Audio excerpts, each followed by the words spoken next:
Welcome, beautiful souls. Today I would like to talk about the asteroid Atlantis, but also about some Egypt asteroids. So, asteroids related to the ancient Egypt civilization. Because these days, at least for 2 weeks, more or less, until now, uh, along many healings, I have realized, I have perceived in reality that many people were unblocking from within all memories about Atlantis. And when I wanted to find out why, I realized that the Atlantis asteroid is conjunct the dwarf planet Quaoar. So I would like to talk about that because it's really interesting. And at the end, I will share with you um, a reading of a client about Egypt. So in this way, today the astrology that I share with you is a little bit different. Maybe is of, a little more fun. So let's begin. This chart is for December 14th, and we can see here in Capricorn that the asteroid Atlantis is conjunct Quaoar, as I said before, while the Sun in Sagittarius is conjunct the star Rasalhague. Rasalhague is the main star of the Ophiuchus constellation. Ophiuchus, although is not part of the main zodiac signs, in reality is a very powerful constellation that is related to the golden gate of the gods because it opens up to the galactic center, and because of that the energy that comes through it helps us to ascend, as a way of saying increasing our vibrations, our frequencies, opening more our consciousness, and even liberate our consciousness from the 3D matrix, the dense 3D matrix. Rasalhague, the star, is related to the third eye, and also it represents, or it shares with us that its energy, its essence, is about being a bridge between the physical and the spiritual worlds. In reality, the same than the third eye. In reality, it helps us to embrace our creative and intuitive side, supporting our liberation from the 3D with its light codes and light essence. While, for another hand, the Quaoar is not an asteroid but a dwarf planet in reality, part of the Kuiper belt, and it has no moons and no gender. The name is after the creator deity of the Tongva Native American of southern California. It is said in the myth that he sang and danced the universe into existence out of the chaos, beginning with the higher beings, we can say gods, for example, the sun, the moon, the planets, the stars, of course.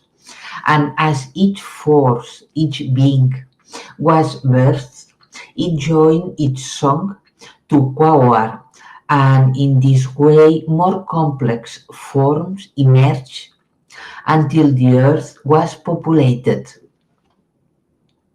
So, Quaoar talks about bringing spirit into matter and how we can do that. In this case, that now he is placed in Capricorn, is about using the Capricorn gifts. So it's about connecting with our matter, our bodies, being well grounded or as much grounded as we can each day, each moment. It's about being responsible of ourselves and our lives. For example, connecting with our leadership capacities, leaderships in the first way about ourselves, leading ourselves, having the reins of our lives. But maybe also we can leader other people, help other people to find their own way, to ascend, to increase their own consciousness and open more their minds.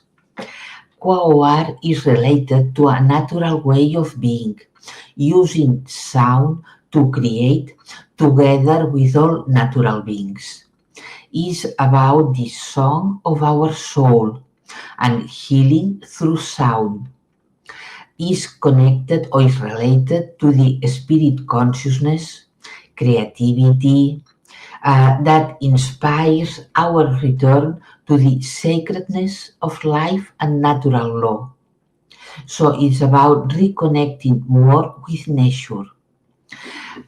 It represents a higher octave of Jupiter. So it's about, it brings us a sense of expansiveness further than Jupiter, because Quaoar is not limited by Saturn, by the boundaries that Saturn established.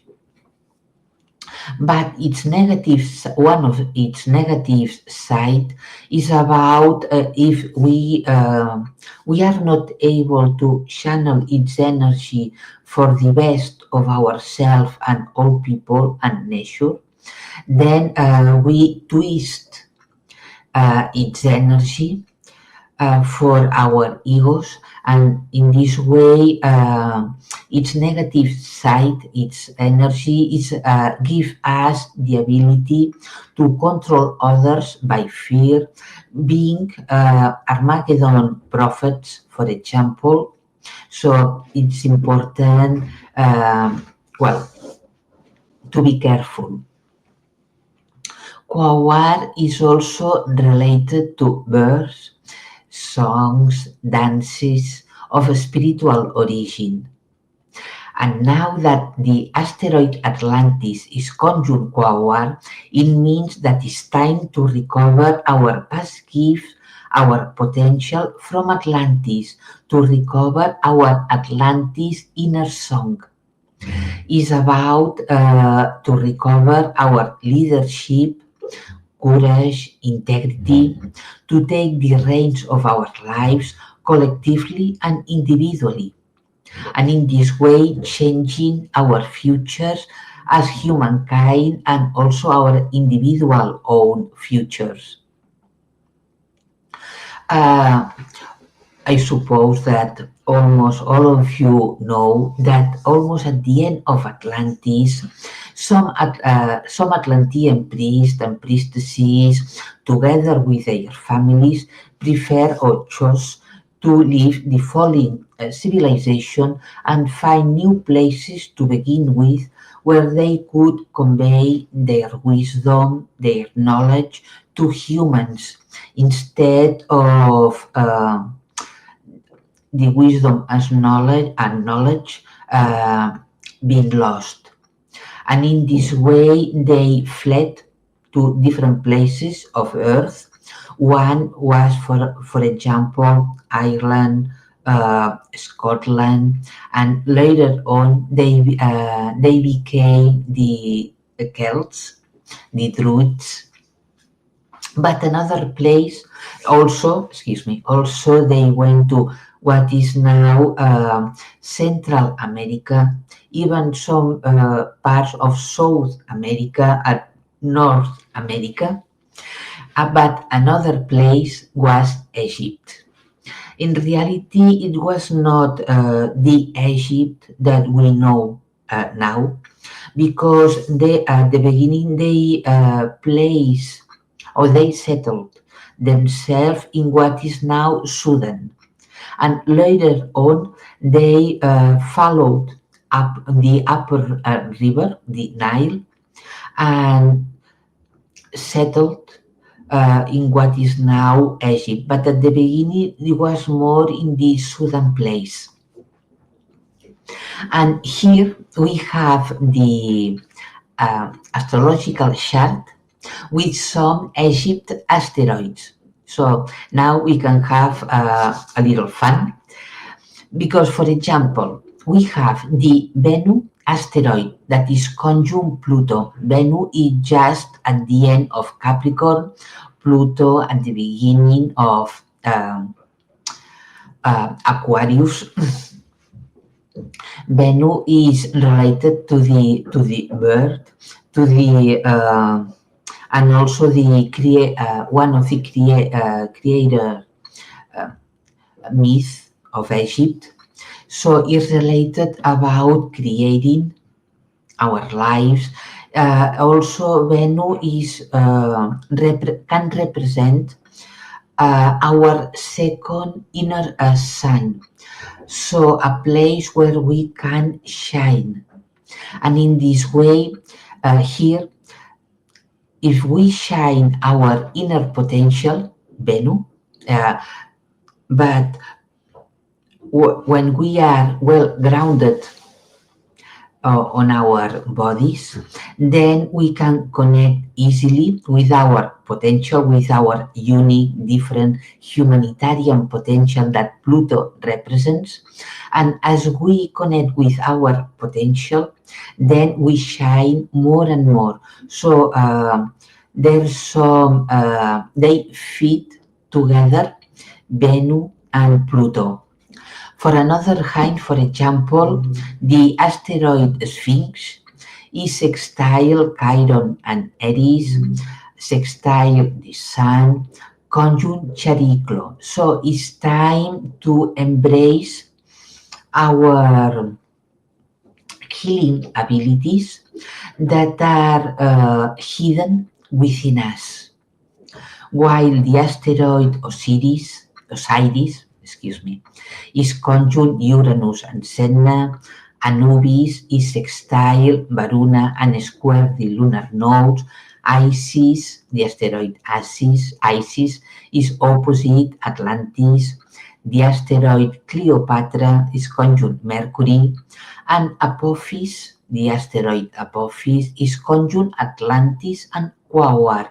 So this can mean that as we want to reconnect with our Atlantis song, with our Atlantis potential, maybe we have to face some dense parts of ourselves.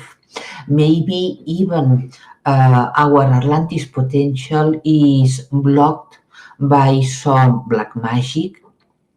So it's important to know about that, because Apophis represents the an evil energy that could be that could come from within or from without. Not from this moment, but although it can be, but it could also come from Atlantis times. But there's more, because instead of reading, although I have begun have begun to read a little bit that chart, in reality I would like to read the Egypt astrology chart of a client. And when I read this kind of charts, I not only relate to the Egypt asteroids, where they are placed, the relationships with the planets of my clients, but also I enter into their soul records, and in this way refine the information that related, in this case, of Atlantis and Egypt. So let's begin. Well, in this client,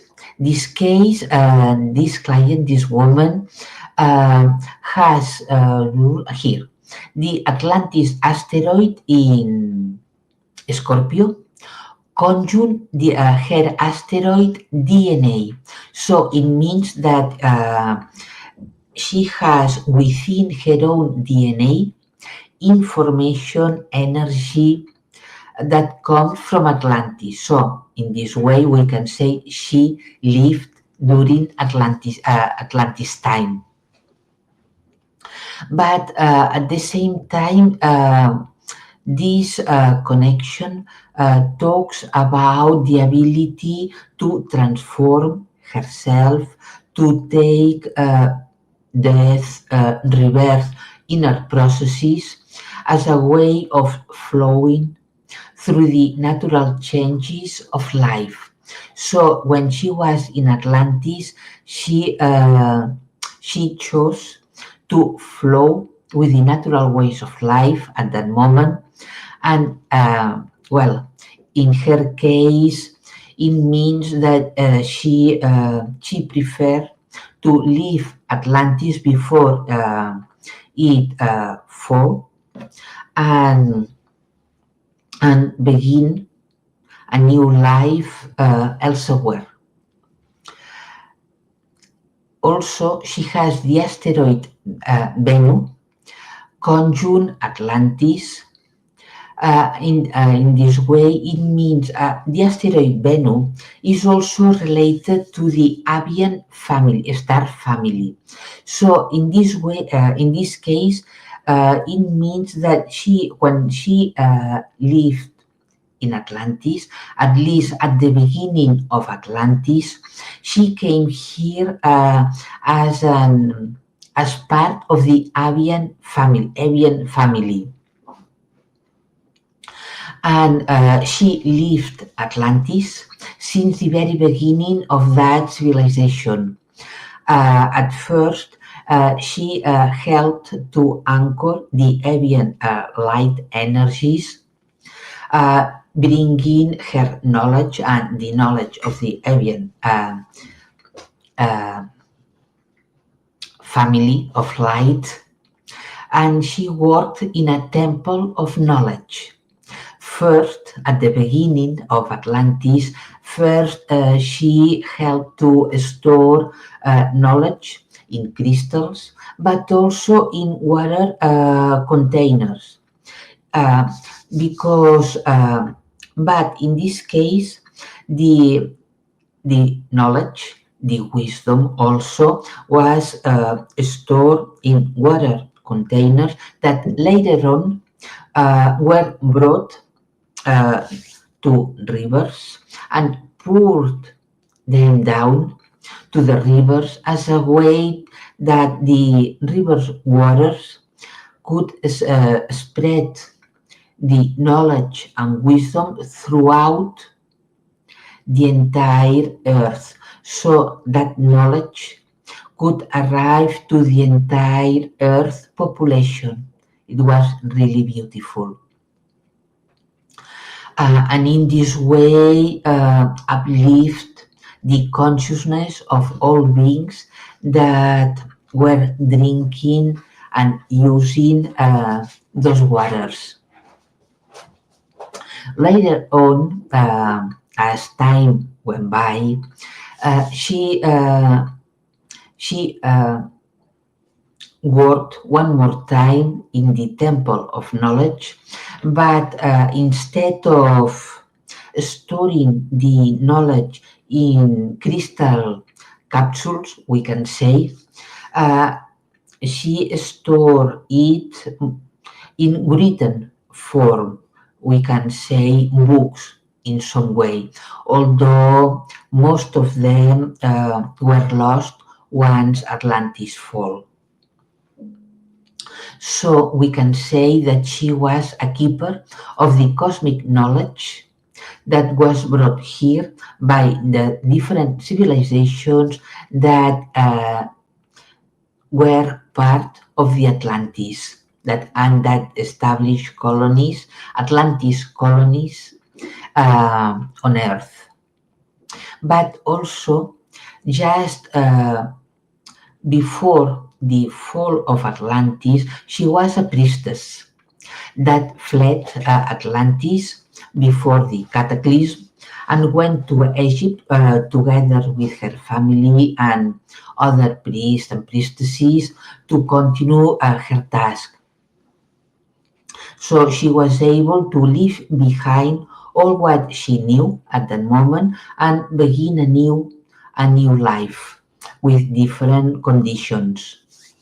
Also, during Egypt, uh, she had to hide sometimes, disguise herself to continue to record knowledge and wisdom because Egypt lived different periods of turmoil, of chaos, where knowledge and wisdom was persecuted, and in this way she had, for example, she has, where is it? Here, the asteroid Sphinx. She has it conjunct Aries in Aries, meaning that that for, excuse me, she had a very special life where she worked with the 5D and 4D energies of the Sphinx to store Akashic records in it. So the history of humanity and Earth wasn't lost. But because of that, she had to disguise herself, to hide sometimes herself, and went to the Sphinx at night, being careful not to be seen, not to be caught, because, as I said, sometimes there were turmoil uh, periods. Also, she worked as a scribe in the Alexandria library, for example, being a keeper of records. So, in this way, she continued her task that began in Atlantis. Also, because as the Sphinx, asteroid, and Eris are conjunct, it means that she were able to challenge and disrupting the political currents of that time and use the Sphinx to guard secrets and mysteries from Egypt times, although many times she had to face challenges and protect very well herself, as I commented before. For another hand, she has the asteroid Apophis and Anubis conjunct in here just at the end of Aries, meaning that she was able to tap it into the underworld and walk during dark times using her instincts and intuition. But Egypt was lurked by many dark beings who sought to destroy the ancient knowledge and connection with the light worlds. Apophis here represents the pure evil serpent that bring chaos. So in her case, it means that she was under some black magic spell that brought her into chaos, confusion, mental confusion, uh, and now she's able to heal it. For another hand, What else? What else? So here, she and they are Anubis and Apophis are just at the beginning of the her third house, the mental related to the mental body, to the mental mind. So it means that this black spell, black magic, mm, uh, created some mental confusion on her at that moment, disconnecting or provoking to disconnect her, or at least a little bit, to disconnect her from her own spirit, from her own alignment with her higher self. What else? For example, she has the asteroid Hypatia, or Hypatia maybe, conjunct the vertex in Virgo. Hypatia was a famous astronomer, a pagan philosopher, mathematician, astrologer, scientist, and also a political figure and teacher of the ancient Alexandria. That she drove her chariots through the streets of the city, meaning having the asteroid here means that she has within her the courage and bold feminine energy that seeks innovation, that wants to help humans to evolve, to open their minds to new technologies, theories of the universe, of life. And this energy gives to her vertex an impulse and momentum to help her to bring small changes into her life that helps her to move towards oneness, recovering at the same time her own cosmic feminine connection. At the same time, uh, one moment, where is here? Hmm. So, uh, what else? She has the asteroid Isis conjunct her AC, her ascendant. So it means that within her there's an innate cosmic feminine energy related to the gift of Isis, being protective, for example, um, about resurrection, regeneration, also inner power, feminine power. So a motherly figure or archetype within her also. And in her case, it means that in one, well, in reality, in two Egypt lives, she worked in the temple of Isis. The first life, she worked in that temple when it was placed near Dendera around the 800 before Common Era. At that moment, that temple was subjected to many plots by some priests, some human reptilian beings, hybrids, reptilian human hybrids, disguised as priests, that plotted against the feminine power. And she died there in one of those plots when someone entered into her room and killed her. But she also later on she worked one more time in the Isis temple, but in this case the temple was already in the Philae island around 120 um, before Common Era. And this and this time her life was quiet. So, what else we can say? For example, the Osiris asteroid, she has Osiris in Capricorn, the 12th house, conjunct Venus.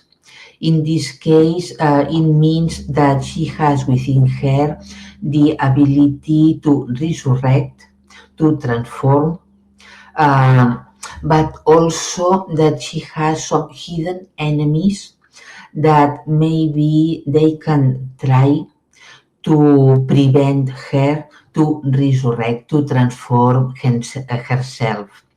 But Venus here helps her to stand by her own self-esteem, to increase her self-esteem, and in this way, the masculine energies of transformation brought by Osiris asteroid gives her courage, strength, and in this way stand up for herself and speaking aloud or saying aloud, better said, saying aloud her own needs and thoughts, for example. So, well, this is, well, and we have here in Pisces, first house, the Horus asteroid conjunct her sun. So it's about, it means that within her own sun, she has a crystal consciousness, so or a Christ consciousness to shine through her. And it means, or it reminds her that during Egypt times she was honored and revered as at that moment as a man also for her light and wisdom. Even she counseled some governors and regular people alike. The Horus asteroid also reminds her that during ancient time, when Egypt wasn't begun, but she and other people, other Atlantis priests, priestesses, families, established there, fled, as I said, fled Egypt and fled Atlantis and established, settled themselves in what is now Egypt and Sudan.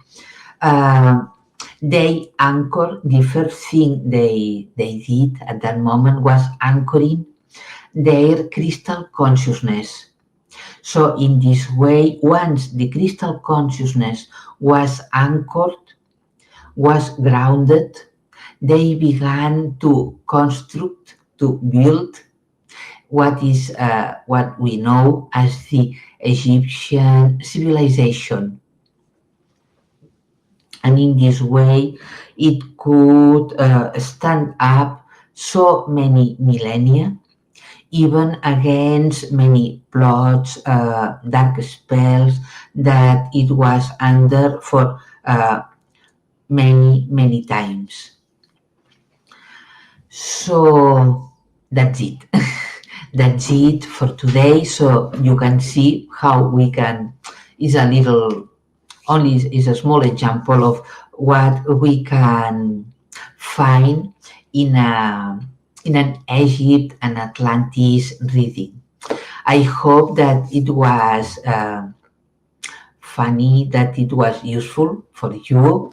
So now just it's the end of the video. Have a lovely day and see you soon. Bye bye.